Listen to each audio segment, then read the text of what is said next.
နိရောဓသစ္စာဟုတ်တယ်နော်ကဲအစတော့ကတရားတွေအကုန်လုံးချုပ်ငိမ့်ရုပ်သိမ်းသွားတာဒါကိုဘာသစ္စာခေါ်လဲနိရောဓသစ္စာခန္ဓာတွေဘာတွေရောနောက်ခန္ဓာတွေလည်းမလာတော့ဘာဆိုဘာမှမလာတော့ဘူးအကုန်လုံးချုပ်ငိမ့်သွားတဲ့သဘောတရားမှန်ကန်နေတာကိုဘာလို့ခေါ်နိရောဓသစ္စာသစ္စာလေးမျိုးတို့တော်ကောင်းများမရှင်းတာလားရှင်းတာလား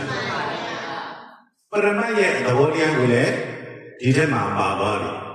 နောက်ထပ်သူကပြဉ္ညာနဲ့ပရမတ်နှမျိုးရှိတဲ့အဲ့မှာပြဉ္ညာတစ်လုံးကြံခဲ့သေးတယ်ပြဉ္ညာဆိုတာဘာလဲဆိုရင်လောကမှာရှိနေတဲ့အရာဝတ္ထုတွေကိုနာမည်တက်ပြီးတော့ပြဉ္ညာလိုက်တာနာမည်တက်ပေးလိုက်တာဒါကလည်းခေါ်တော့ပြဉ္ညာကတော့6မျိုးရှိတာပေါ့ဒါတော့စာလို့ပြီးလို့ရသူတို့ကောင်းများတာ9လောက်ကြည့်မလို့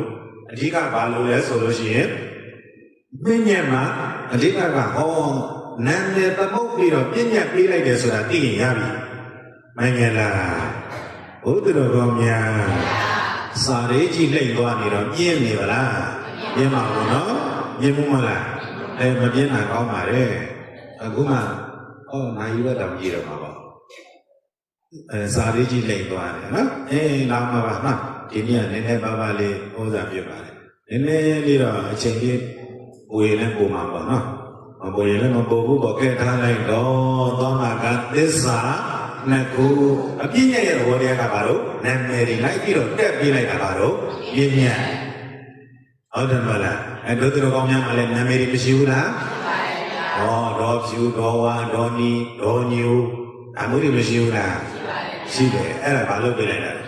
ပြည့်ညံ့နာမည်တက်ပြီးလိုက်အမှန်တကယ်ရှိတာကဘာလို့ခန္ဓာကိုယ်ကြီးခန္ဓာကိုယ်ကြီးမှာတို့ကောင်းများသေးချာအပေါ်ယံဉာဏ်လေးနဲ့ရှင်းမယ်ဆိုရင်အသွေးတွေရှိတယ်အသားတွေရှိတယ်အယိုးတွေရှိတယ်အဲ့ဒီအယိုးတွေပေါ်မှာအရည်တွေပုံမထားဘူးလားပေါင်းထားတယ်ဒါတွေနဲ့32ခွက်ထားတာတယ်ဒါတွေနဲ့ခွဲစည်းထားတာမဟုတ်လားအဲ့ဒါကိုကိုဖြူကိုဝါကိုကြီးဦးစင်ဆရာတော်ဘုံကြီး